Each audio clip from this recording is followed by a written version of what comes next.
Jeremy Clarkson has spent 30 years losing control on purpose. On camera. He's crossed pack ice to the North Pole. He's set his own tent on fire. He's blown up a house, just for fun. But here's the thing. None of that ended his career. A missing plate of steak and chips did. 16 moments. Some hilarious. A few nearly fatal. Every single one proof that Clarkson never once tried to be sensible. Let's find out how a steak dinner did what a fighter jet and a Bugatti couldn't. By 2015, Jeremy Clarkson had spent 13 years turning Top Gear into the most watched factual program on the planet, syndicated to over 200 territories, adored by an audience that stretched from Surrey to Seoul. He had also spent 13 years testing the patience of everyone at the BBC who had the misfortune of managing him. The end, when it came, wasn't over a car at all. It was over a steak. After a long day's filming in North Yorkshire, exhausted and, by his own admission, in a filthy mood, Clarkson arrived back at the hotel expecting hot food waiting. There wasn't any.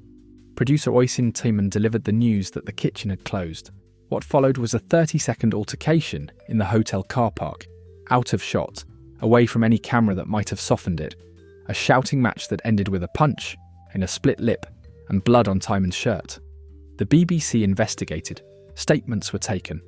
The tabloids predictably went into a feeding frenzy, dredging up a decade of prior complaints and near misses. Clarkson didn't hide behind lawyers or spin. He simply said it, flatly, the way he says everything. I hit him. No qualification, no softening. The corporation had no choice left. Top Gear's biggest star, its very reason for existing in most viewers' eyes, was suspended and then axed outright. James May and Richard Hammond, out of loyalty rather than obligation, walked with him. An institution that had taken 13 years to build ended in a single evening, over a missing plate of steak and chips. Within a year, all three would resurface, richer and freer than ever, on a rival platform. But the BBC's Top Gear, the one Britain had grown up with, was finished for good, and everyone involved knew it the moment the punch landed.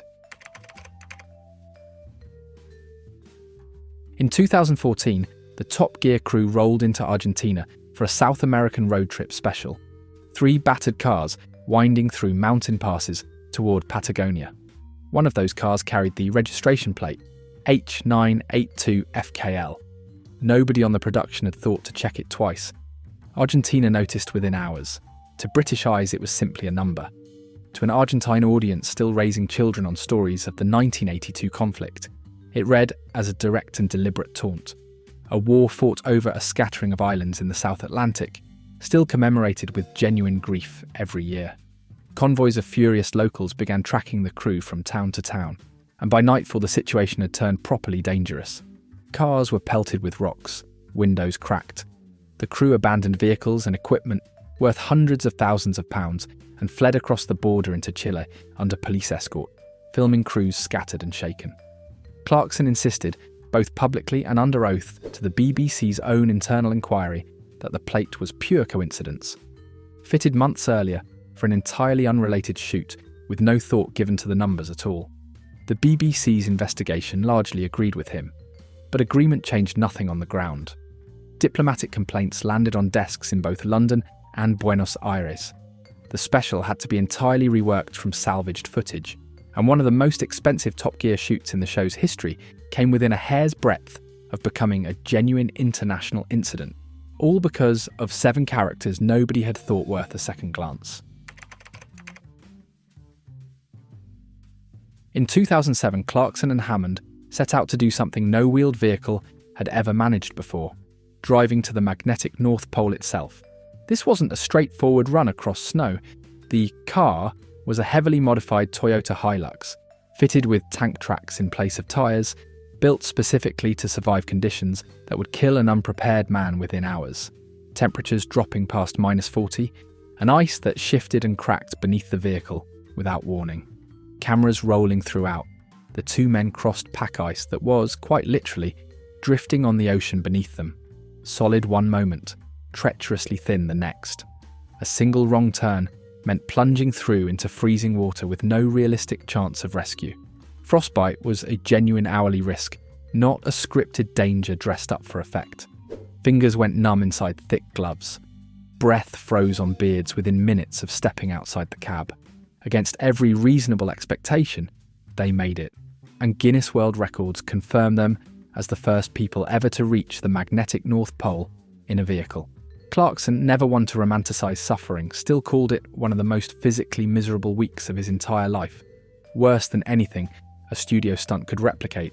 It remains one of Top Gear's most extraordinary achievements precisely because nobody remotely sensible would have attempted it, and because for once the danger on screen was every bit as real as it looked. In 2008, the trio rode motorbikes the length of Vietnam, from the chaos of Saigon in the south to Halong Bay in the north, and almost none of it went to plan. Clarkson, astride a machine entirely unsuited to the terrain and the heat, crashed repeatedly on roads shared with buffalo, chickens, overloaded trucks, and traffic that obeyed no rule any of the three men recognised. At one point, high on a mountain pass with a sheer drop on one side, his bike simply gave up beneath him. He continued the journey afterward battered, visibly bruised and, by his own account, delivered without the usual bravado, genuinely frightened for what felt like the first time on camera. The heat was suffocating enough to blur vision by midday. The roads were closer to rubble than tarmac, cratered and unpredictable for hundreds of miles at a stretch.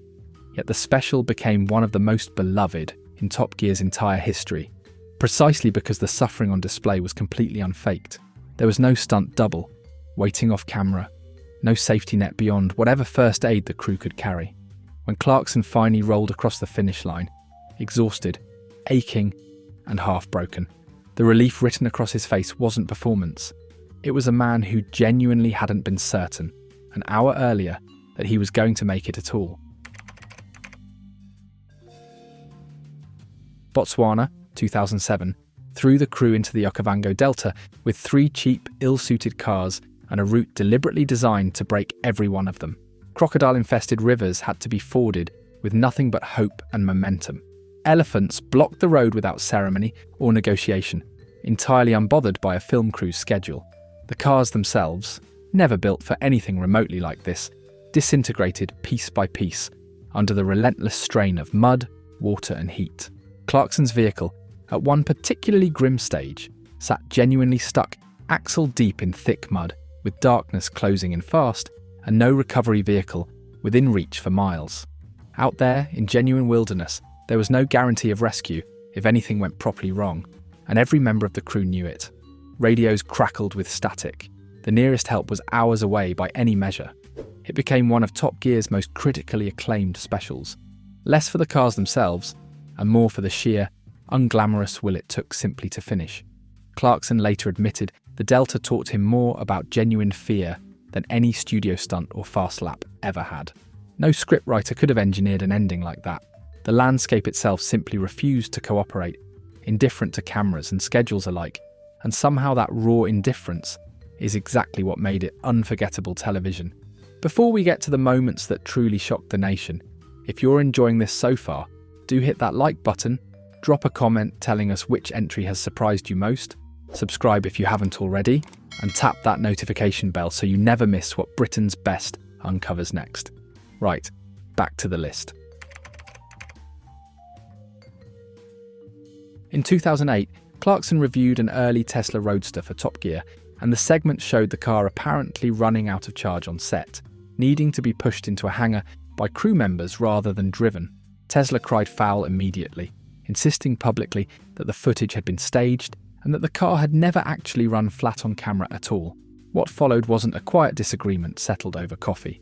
It was a legal battle that dragged on for the better part of 5 years, through multiple courts, with lawyers on both sides poring over raw footage, frame by frame. Tesla sued for defamation, seeking damages and a retraction. The case eventually reached the Court of Appeal in London, and there finally Clarkson and the BBC won outright, the court ruling the review constituted fair comment, not fabrication.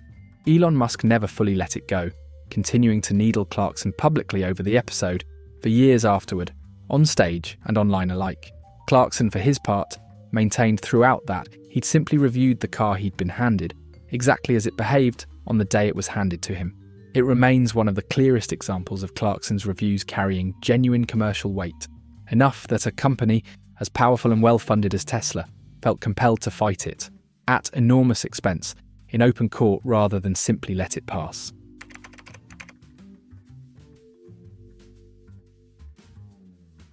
Clarkson and the team drove into the Chernobyl exclusion zone itself, past the abandoned city of Pripyat, with Geiger counters clicking audibly on the dashboard throughout. This wasn't dramatized danger dressed up for effect.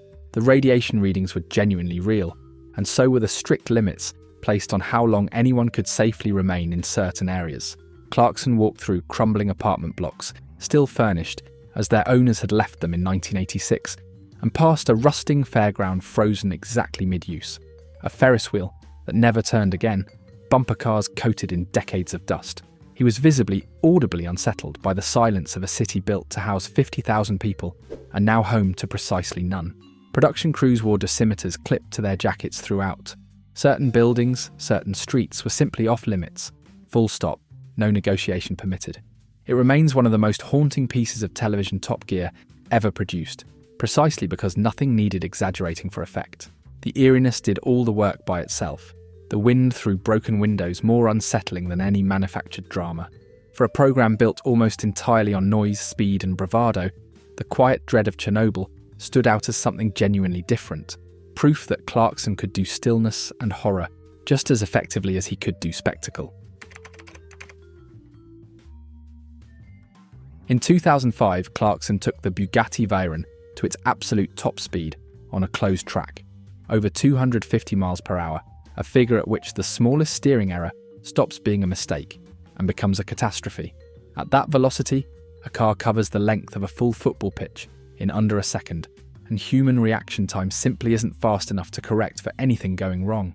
Mid-run, one of the tyres began showing signs of stress the engineers hadn't fully accounted for at those sustained speeds, a detail that only became clear afterward, studying the footage frame by frame.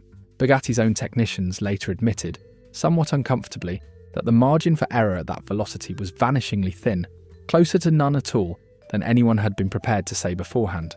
Had anything failed at the wrong split second, there would have been no recovering it, no second chance, nothing left to walk away from. Clarkson brought the car down safely, the deceleration alone a genuine physical ordeal, and the sequence became one of the most replayed pieces of Top Gear footage ever broadcast, watched and rewatched online for years afterward. He later admitted, with characteristic understatement, that it was properly terrifying. High praise indeed from a man rarely short of superlatives, and a rare, honest admission that even he had felt genuine fear behind the wheel that day. In one of Top Gear's most memorable challenges, Clarkson raced a supercar against a fighter jet across a stretch of open runway, testing raw acceleration against the sheer, uncompromising brute force of military engineering. The jet, naturally, held every conceivable advantage. Thrust and power no road car built for public roads could ever hope to match, whatever the badge on the bonnet claimed. What made the segment genuinely compelling wasn't the outcome, which was never seriously in doubt from the moment the countdown began. It was the commentary along the way. Clarkson turned near certain defeat into gripping television, needling the pilot over the radio, loudly questioning the fairness of the entire contest, and somehow making the simple, inevitable fact of a car losing to an aircraft feel genuinely tense right up to the line. It captured something essential about Clarkson's appeal that's easy to underestimate. He didn't need the underdog to actually win. He needed the audience to care, however briefly, whether they might. That's a considerably harder trick to pull off than simply filming something fast and loud, and it's precisely why segments like this one are still shared and rewatched online, years later, by people who never once watched Top Gear live on broadcast television. For one memorable challenge, the trio built homemade amphibious cars from scratch and attempted to cross the English Channel in them. Clarkson's creation, assembled with considerably more optimism than engineering rigour, began taking on water almost the moment it left the shallows and hit open choppy sea. What followed was a slow sinking humiliation played out entirely on camera, the vehicle visibly settling lower in the water with every passing minute. Clarkson's commentary growing steadily more desperate as a crossing that should have taken a couple of hours threatened quite seriously to end somewhere at the bottom of the Channel shipping lanes instead. Waves slapped over the makeshift hull, warning lights flickered, Rescue boats shadowed the crossing at a discreet distance, just in case. It never fully succeeded as a serious piece of engineering, and truthfully it was never really meant to. The joy of it was entirely in the chaos. 3 grown men in home-built death traps, refusing point-blank to admit defeat, even as the evidence mounted steadily against them, minute by soggy minute. It's remembered today as one of the purest distillations of what made the show work in the first place.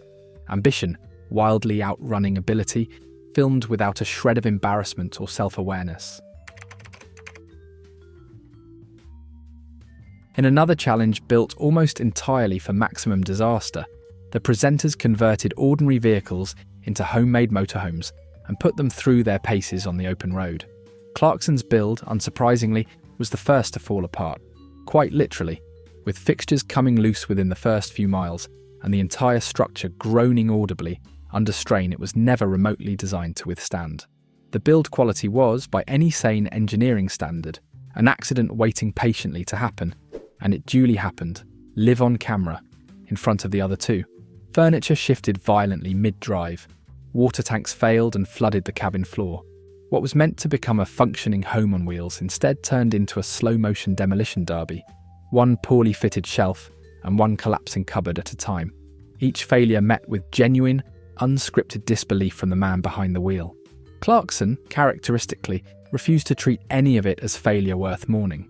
He leaned into the chaos wholeheartedly, narrating each fresh catastrophe with the enthusiasm of a man who would always rather things went wrong spectacularly than right quietly and forgettably. It's precisely that instinct, turning disaster into entertainment, without missing a single beat of commentary, that kept audiences returning, challenge after challenge, series after series, year after year.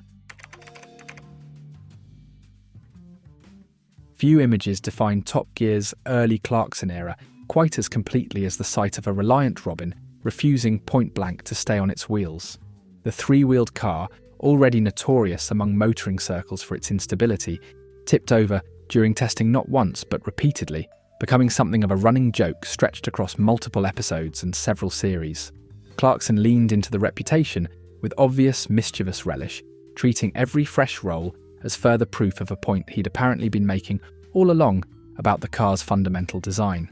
Engineers and Reliant enthusiasts alike cried foul repeatedly, insisting the tipping was being deliberately exaggerated for comic effect, staged rather than genuine. Clarkson never much cared for the objection, and never once slowed down to address it seriously on air. The segments became so iconic, so endlessly quoted and clipped, that the sight of an overturned Robin is now instantly recognisable even to people who have never sat through a single full episode of the show. It's a useful reminder that Clarkson's genius was rarely about subtlety or restraint. It was about finding one absurd, undeniable image and simply repeating it, gleefully, until it hardened into legend in its own right. That's 5 down and 11 still to come. If you're enjoying the ride so far, hit that like button. Tell us in the comments which of these you remember watching live. Subscribe for more from Britain's best, and ring that notification bell so you never miss what's coming next. Right, onward. For one Top Gear special, Clarkson was given the task of demonstrating a caravan's structural weakness under impact, and rather than a modest, sensible test involving a swinging weight or a controlled crash, the segment escalated, with barely a moment's hesitation, into detonating an entire house purely to illustrate the point about explosive force and structural resistance.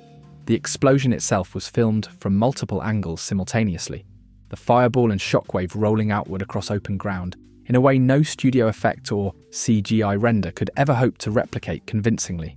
Safety teams kept everyone at a very significant, carefully calculated distance, and even from there, camera lenses shook and dust rose visibly across the entire set. The force of it was unmistakable in every single frame, long after the sound had rolled away across the fields. It was gratuitous, entirely unnecessary to make the actual point, and completely irresistible television regardless. Exactly the combination Clarkson built his entire career on, time and again. There was never any real pretense that blowing up a house was the only way to illustrate structural weakness.